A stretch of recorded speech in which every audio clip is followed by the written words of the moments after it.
He's playing aggressively around mid. Really weird, the drafting priority, but you expect big things in Bay. You have no vision, my dude. Yeah, he's coming here. He's trying to help secure the Scuttle Crab for his jungler. And actually, Johan this time is the one that oversteps. The Peanuts Penguin. What up? Be, again, the proactive pair. As I was talking about, as the flash will come in, and Chovy is going to survive. Wow. And double buff goes to him as well. That was a huge mistake by Peanut. They also didn't have, they needed one more auto, regardless. Yeah, he just got flashed on. Didn't have the damage, thought he did. As this time around, he's going to be able to clean up the kill up on the top side. So at least spares the blushes of the other play, although Bay is just going to die in a solo kill. Still has the double buff. Now poke him. And remember, this Infernal Drake was never taken, so Peanut just kind of running at it. You can't just, grab objectives without being challenged if you don't have the priority in the lanes. As TP is going to be coming in here. Follow-up TP from Rich. Seems like we're going to get down and dirty for this team fight. You see Death just waiting. He's pretty low, actually, so this might just be Hanwha Life looking to back away. They want to zone away the jungle, and they will do that. Vista gets caught by Rich here. Really nice ultimate from the Braum as well. That's 2 kills now for Nongshim. Def has to flash away once again. And Hanwha Life not really finding anything in this team fight. Even Chovy's gonna get caught out. He had to flash, and he's still going to die. That's 4 kills in favor of Nongshim on top of the Infernal Drake. Fantastic fight for Nongshim here, and a long time to actually come in. And oh no! What up? Yeah, Chovy, it's rough though. You give an Infernal Drake to this comp, and it's 4 guys that are going to be able to utilize it to such a high degree. But I absolutely agree. If you're not going to have a clean engage or a clean fight at all, don't fight, right? Yeah. As Johan is looking for this, trying to get on top of Kellen, but stopwatch. Really good item, guys. Yep. Buy it. Pops his ultimate. Yeah, look at the amount of poke damage they have as well with the Nidalee and the Ezreal on top of everything else in this composition. Now we have a one-on-one here. Bay didn't even pop Dominus. Actually, he's totally fine in this trade as the Chaos Storm was used. And now here's Aatrox. Oh, Toby, you still don't have your flash? Well, how about you die again? Well, they are going to trade their life for it as Bay is going to just walk away, but Rich did go down at the end of the day. I mean, they are shutting down Chovy pretty significantly, though, in this game. And that's half of the significant damage that... 50 CS ahead on the top side. He was able to zone away 2 people on that very crucial team fight around the Infernal Drake. He's able to dive on a Chovy and help out in other lanes. He's been all over the map and is doing so much for his team. Yeah, and this is going to be another free Drake. Hanwha Life Esports can't contest this at this stage. And Hanwha Life just having a really hard, they actually have to go. Bay starting the top. See, I don't know if you should actually commit here, but they are going to. This is on vision, by the way. They saw this begin. Now they're going to get a blue trinket in there as well. And they're just trying to bully Rich out of the pit before this even begins. But look at that Braum ultimate slowing up 3 people. A huge engage comes in from Vista, but where is the damage?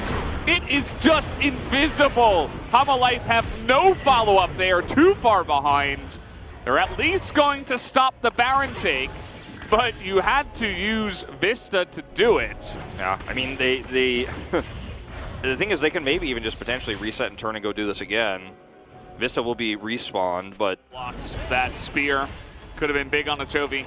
And this is Mountain Soul, right? So I don't think you can stop this either. I mean, you just are not in a position to do it. And this is going to make this comp so much more difficult to deal with. This is level 9. You can't even frontline. You can't check. And the rest of Hanwha Life is just trying to get out of there. Nobody actually wants to fight here, but the wraparound from Bay, he's thinking about it, but they're going to play it safe. They just got the Mountain Soul. No reason to try to throw this away. And you know what? I want to point something out, too. This has been a very good game for Bay on this Renekton. He had that one kind of, unfortunate moment there on the mid lane. Was otherwise threatened. Chovy a lot set for some kills. It feels like Bay is just meant to be on hard engaged champions, And maybe he was a mid laner because he was strong in an assassin meta more than this control mage meta, but his set was also fantastic. He seemed just born to play these strong, tanky mid laners. And, you know, maybe Assassins as well. We don't know because he hasn't played any this season. But Yeah. I think maybe that's where he started his career, and now it's not a good meta for him. But he's playing good on the Renekton. Oh man, look at the damage that they have. I mean, Morgan's really tanky, but still able to chew through about 80% of his health. They're denying, oh boy. Take a look at that matchup on that side. Morgan's so low, and he has to hold the wave. Bay, meanwhile, is taking the mid push, and they're going for the Baron. That's the macro advantage that gets you a Baron, you know? I mean, you make plays like this, you take the right sort of skirmish in a lane, you have a side laner that's extremely powerful, and then you just take a Baron. Like, there's just no way Hanwha could even approach the Baron right now. Yeah, Johan, he's even considering trying to run on in there, but you can't really get by Rich. He's a raid boss right now, as the Baron will go... Bay is also level 17 in this game. Like, Rich and Bay are doing so incredibly well. There we go. I mean, this actually could be the fight to end the game. If Life Esports botch this defense, and we go into a game 5, that happens. It's really up to Chovy to try to wave clear here. That's a really nice true shot barrage. And look at Rich. He's just like, oh, well, if you guys are gonna kind of happy feet over here, I'm gonna siege mid, and now I'm gonna have a siege on top. Yeah, like they're gonna lose inhibitors here potentially. Chovy has done like 4 or 5 lasers in the mid lane trying to get rid of those cannon minions. Now he's gonna come up to the top side and try to do the same, but when he does that, you push into the mid lane. Hanwha need to, I mean, they need to hard engage or they're gonna lose this game actually. They're gonna lose more than inhibitors if they actually don't clear any of these minions, but they just don't have an opportunity. They need to somehow Hecker him ult in or something like that. Boy. Otherwise, just sit back and lose. Like, this is gonna be 2 inhibitors guaranteed. And like, Nexus turrets are going down. It's really rough. I mean, they're so far behind. It's 12,000 gold. You got to do something, though. You can't just watch the game go away.